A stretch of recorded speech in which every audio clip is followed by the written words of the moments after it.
Selesai daripada peperangan Tabuk, Rasulullah berjalan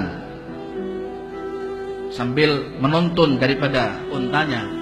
Tatkala dari kejauhan Nabi Muhammad SAW melihat ada seorang bapak, ada seorang kuli bangunan yang lagi mengangkat martilnya, dan dia kemudian memecahkan daripada batu tersebut dengan martilnya. Sambil kemudian Rasulullah SAW mengatakan, kenapa tangan bapak begitu melepuh dan kasar? Tangan bapak begitu hitam dan kasar. Dikatakan oleh si kuli bangunan tersebut, ya Rasulullah, maafkan tanganku yang kasar ini, karena inilah aku menghidupi keluargaku, istriku dan anak-anakku.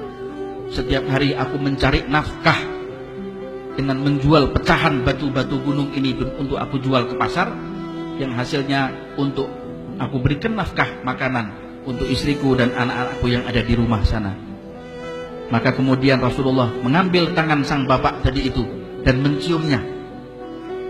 Dicium oleh Rasulullah itu tangan sang bapak tersebut, sambil Rasul mengatakan, wallahi inna hadhihi layadun la tamassuhan naru abada.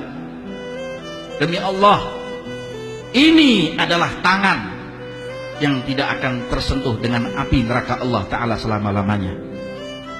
Akhlak dan budi pekerti Nabi Muhammad SAW begitu luar biasa, sampai dikatakan oleh ahli sejarah, Nabi Muhammad tidak pernah mencium tangan Bani Quraisy. Rasulullah tidak pernah mencium bangsawan, mencium daripada pemimpin-pemimpin Quraisy, tokoh-tokoh Quraisy, raja-raja, ya, para penguasa-penguasa negara, tidak pernah dicium tangannya oleh Nabi Muhammad.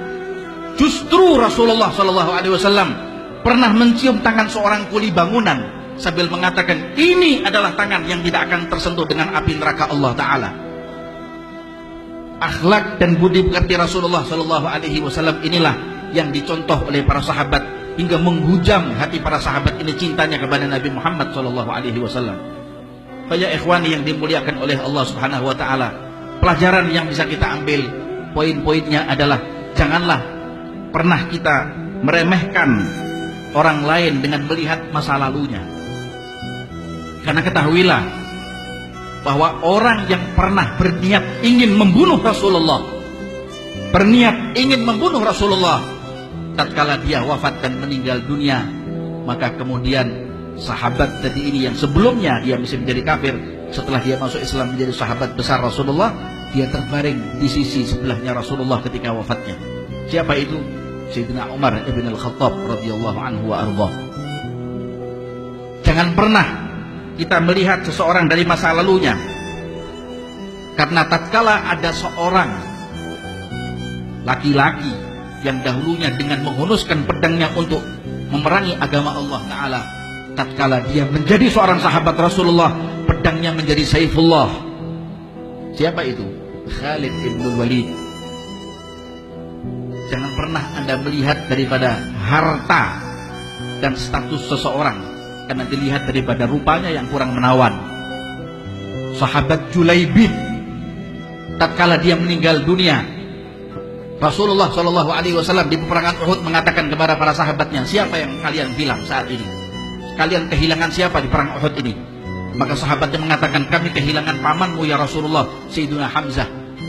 Yang lain mengatakan, kami kehilangan Mus'ab ibn Umair. Yang lain mengatakan, kami telah kehilangan Amr ibn Jamuh. Rasul mengatakan, aku kehilangan sahabatku Julaibib. Dia adalah bagian dari aku dan aku adalah bagian darinya. Dia adalah bagian dari aku dan aku adalah bagian darinya. Tiga kali diucapkan oleh Rasulullah SAW. Cari itu sahabat Julaibib. Maka dicari oleh para sahabat Rasulullah, maka tergeletak sahabat Julaibib dalam keadaan sudah tidak bernyawa, karena daripada punggung sahabat Julaibib telah ada yang namanya 7 ataupun 10 tombak yang ada di punggung sahabat Julaibib karena ingin membela Rasulullah. Tubuhnya tidak rupawan, wajahnya tidak ganteng, tapi bidadari Allah Ta'ala yang ada di dalam surga berebut ingin mengejar sahabat Julaibib. Karena apa? Cintanya kepada Rasulullah. Jangan Anda melihat status dan harta. Sepatu emas daripada Fir'aun ada di dalam nerakanya Allah. Tapi sahabat Bilal, sandal jepit lusuhnya sahabat Bilal sudah terdengar di telinga Rasulullah, ada di dalam surganya Allah Subhanahu wa taala. Wa inni la sami'tu qara'ani 'alika fil jannah ya Bilal. Sungguh aku telah mendengarkan suara terompahmu ada di dalam surga wahai Bilal.